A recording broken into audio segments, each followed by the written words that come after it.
Bed number 8 का मरीज कहाँ गया? मैं तो इस लड़के से तंग आ गई हूँ। जब भी मैं ड्यूटी पर आती हूँ कभी बेड पर नहीं मिलता। नर्स जूली काफ़ी गुस्से में बोले। आंटी, मैं अभी ढूंढ कर लाती हूँ, एक प्यारी सी आवाज़ ने नर्स जूली का सारा गुस्सा ठंडा कर दिया। जब उन्होंने पीछे की तरफ मुड़कर देखा तो बेड नंबर 10 के मरीज की बेटी सबीना खड़ी थी। सबीना ने बाहर आकर देखा, फिर पूरा अस्पताल छान मारा, पर उसे वह कहीं दिखाई नहीं दिया और थक हार कर वापस जा ही रही थी कि उसकी नज़र बगल की कैंटीन पर गई तो देखा कि वे जनाब तो वहाँ आराम फरमा रहे थे और गर्मा गर्म समोसे खा रहे थे। सबीना उसके पास गई और धीरे से बोली, आपको नर्स बुला रही है। उसने पीछे घूमकर देखा, सफ़ेद कुर्ता सलवार, नीला दुपट्टा लिए सांवली मगर तीखे नैन नक्श वाली लड़की खड़ी थी। उसने अपने बालों की लंबी चोटी बनाई हुई थी, माथे पर बिंदी, आँखों में भरा पूरा काजल, हाथों में रंग बिरंगी चूड़ियों की खनखन। वह बड़े ही शायराना अंदाज में बोला, अरे छोड़िए ये नर्स वर्स की बातें, आपको देखकर तो मेरे जहन में बस यही ख्याल आया, माशाअल्लाह आप भी ना। कहते हुए सबीना वहाँ से शर्माकर भाग आई और सीधे बाथरूम में जाकर आईने के सामने दोनों हाथों से अपना चेहरा ढक लिया। फिर हाथों को मलते हुए अपने चेहरे को साफ किया और बालों को करीने से संवारते हुए बाहर आ गई। तब तक वह मरीज, जिसका नाम नीरज था, भी वापस आ चुका था। सबीना घबराकर दूसरी तरफ मुंह करके बैठ गई।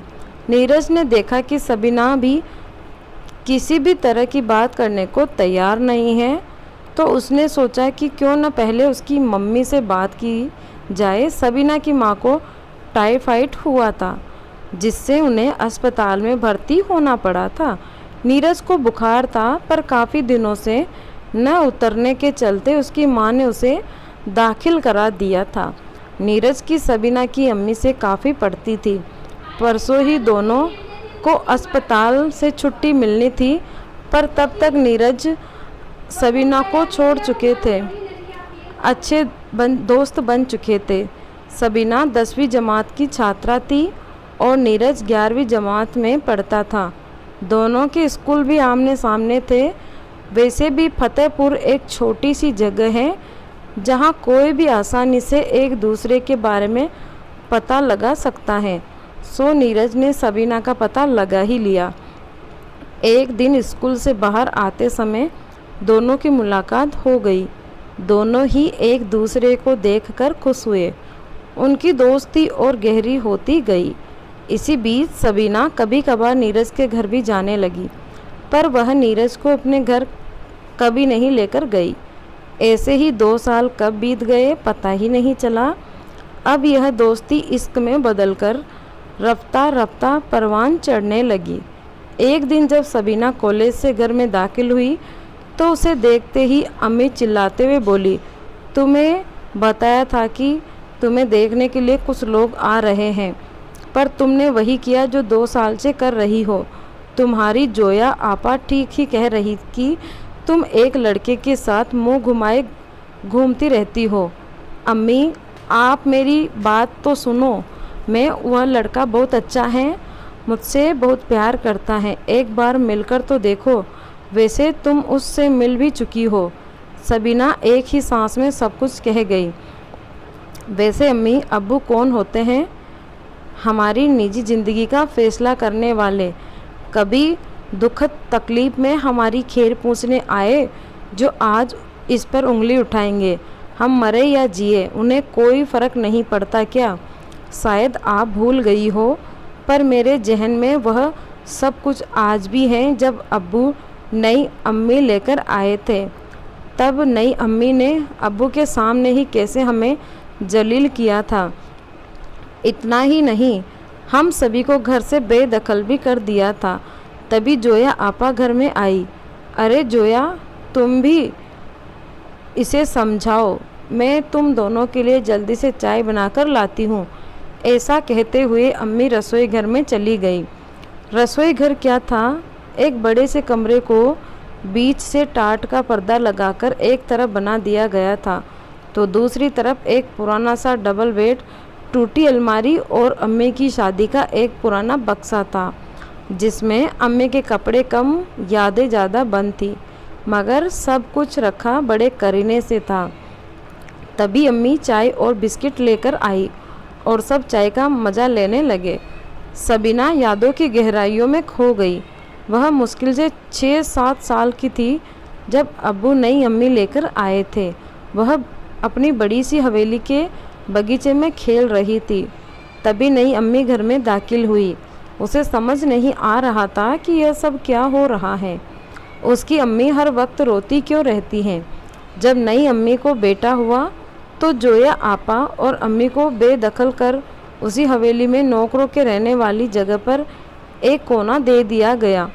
अम्मी दिन भर सिलाई कढ़ाई करती और जोया आपा भी दूसरों के घर का काम करती, तो भी 2 वक्त की रोटी मुहैया नहीं हो पाती थी। अम्मी 30 साल की उम्र में 50 साल की दिखने लगी थी। ऐसा नहीं था कि अम्मी खूबसूरत नहीं थी, वे हमेशा अब्बू की दीवानगी के किस्से बयां करती रहती थी। सभी ने अम्मी को दूसरा निकाह करने को कहा, पर अम्मी तैयार नहीं हुई। पर इधर कुछ दिनों से वे काफ़ी परेशान थी। शायद जोया आपा के सीने पर बढ़ता परेशानी का सबब था। मेरे लिए वह अचरज, पर अम्मी के लिए जिम्मेदारी। सबीना ओ सबीना।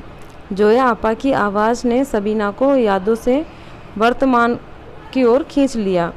ठीक है, उस लड़के को लेकर आना, फिर देखते हैं कि क्या करना है। लड़के का फ़ोटो देख सबीना खुशी से उछल गई और चीख पड़ी। भविष्य के सपने सोए हुए वह सोने चली गई। अक्सर उन दोनों की मुलाकात शहर के बाहर एक गार्डन में होती थी। आज जब वह नीरज से मिली तो उसने कल की सारी घटना का जिक्र किया। जनाब, आप मेरे घर चल रहे हैं, अम्मी आपसे मुलाकात करना चाहती हैं। सच कहते हुए नीरज ने सबीना को अपनी बाहों में भर लिया। सबीना शर्माकर बड़े प्यार से नीरज को देखने लगी। फिर नीरज की गाड़ी से ही घर पहुंची। नीरज तो हैरान रह गया कि इतनी बड़ी हवेली, सफ़ेद संगमरमर की नक्काशीदारी दीवारें और एक मुगलिया संस्कृति बयां करती हरी घास का लान, जरूर यह बड़ी हैसियत वाले की हवेली है। नीरज काफ़ी संकुचाते हुए अंदर गया। तभी सबीना बोली, नीरज उधर नहीं, यह अब्बू की हवेली है, मेरा घर उधर कोने में है। हैरानी से सबीना को देखते हुए नीरज उसके पीछे पीछे चल दिया। सामने पुराने से स्वेटर क्वार्टर्स में सबीना दरवाजे पर टंगी पुरानी सी चटाई हटाकर अंदर नीरज के साथ दाखिल हुई। नीरज ने देखा कि वहाँ 2 औरतें बैठी थी। उनका परिचय सबीना ने अम्मी और जोया आपा कहकर कराया। अम्मी ने नीरज को देखा, वह उन्हें बड़ा भला लड़का लगा और बड़े प्यार से उसे बैठने के लिए कहा। अम्मी ने कहा, मैं तुम दोनों के लिए चाय बनाकर लाती हूँ, तब तक अब्बू और भाईजान भी आते होंगे। अब्बू, अरे आपने उन्हें क्यों बुलाया? मैंने आपसे पहले ही मना किया था। गुस्से से चिल्लाते हुए सबीना अम्मी पर बरस पड़ी। अम्मी भी गुस्से में बोली, चुपचाप बैठो, अब्बू का फैसला ही आखिरी फैसला होगा। सबीना कातर निगाहों से नीरज को देखने लगी। नीरज की आंखों में उठे हर सवाल का जवाब वह अपनी आंखों से देने की कोशिश करती। थोड़ी देर तक वहाँ सन्नाटा पसरा रहा।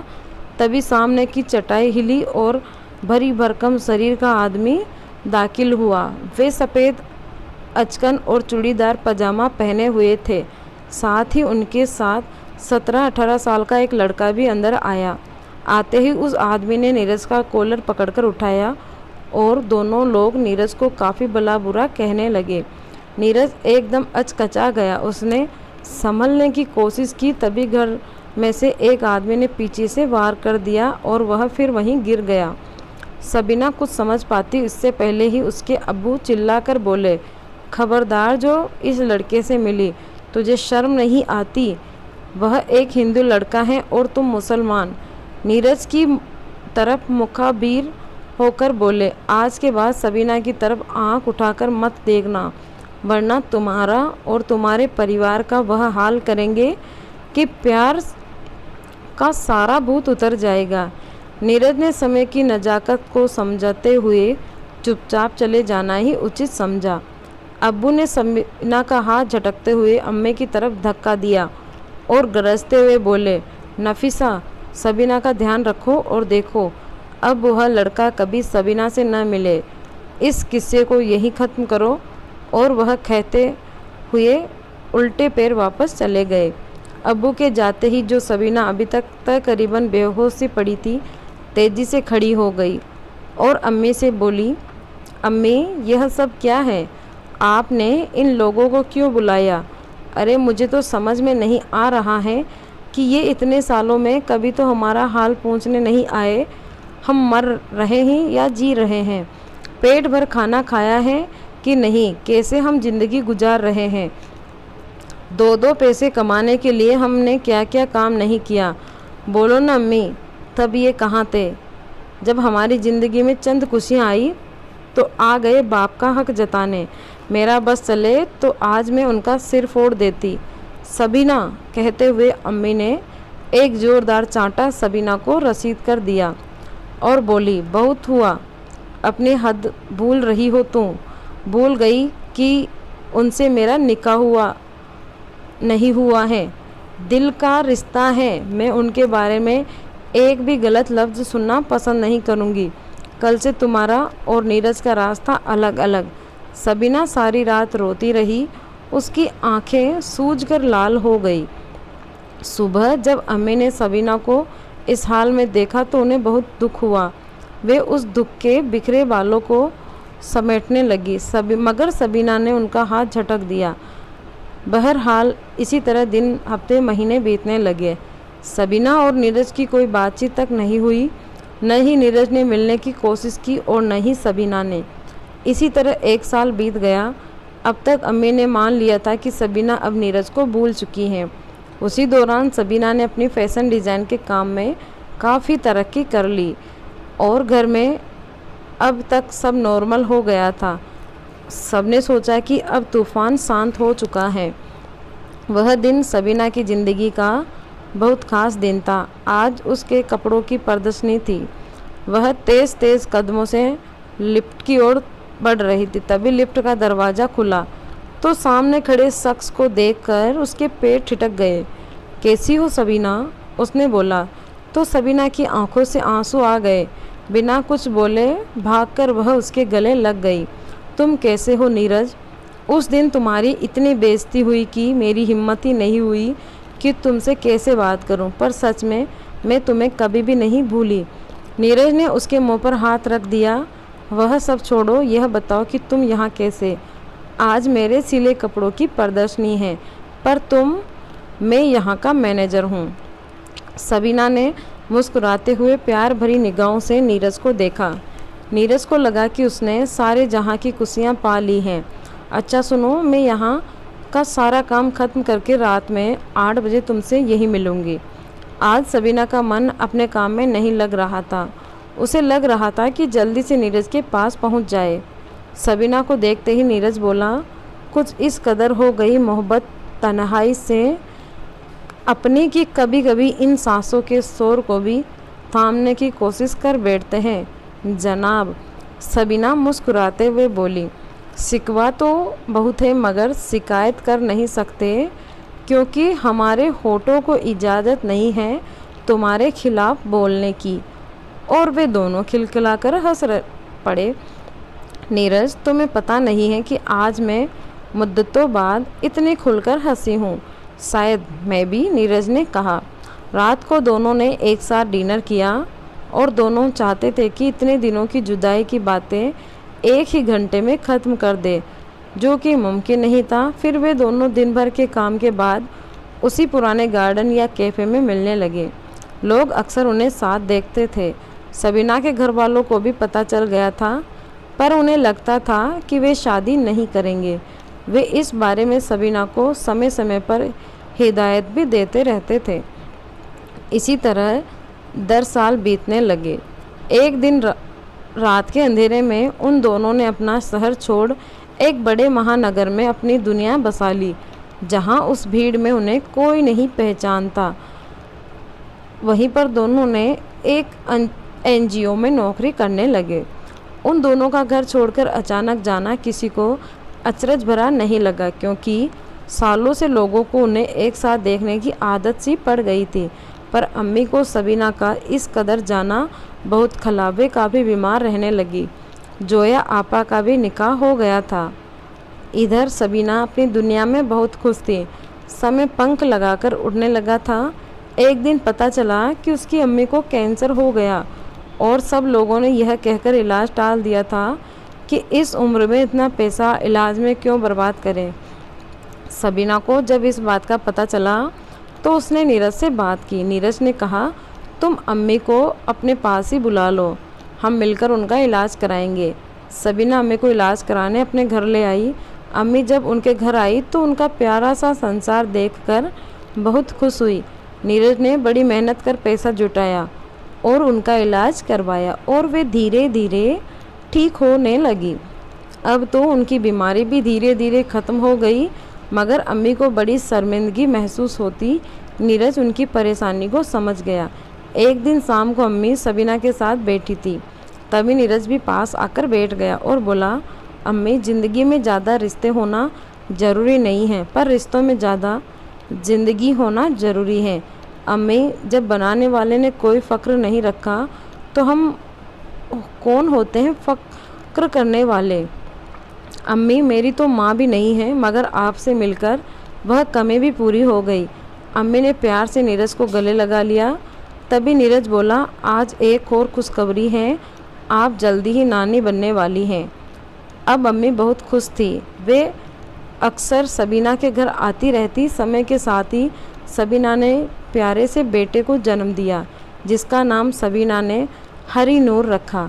सबीना ने यह नाम देकर उसे हिंदू मुसलमान के झंझावतों से बरी कर दिया था। तो दोस्तों, ये थी आज के प्यार की कहानी।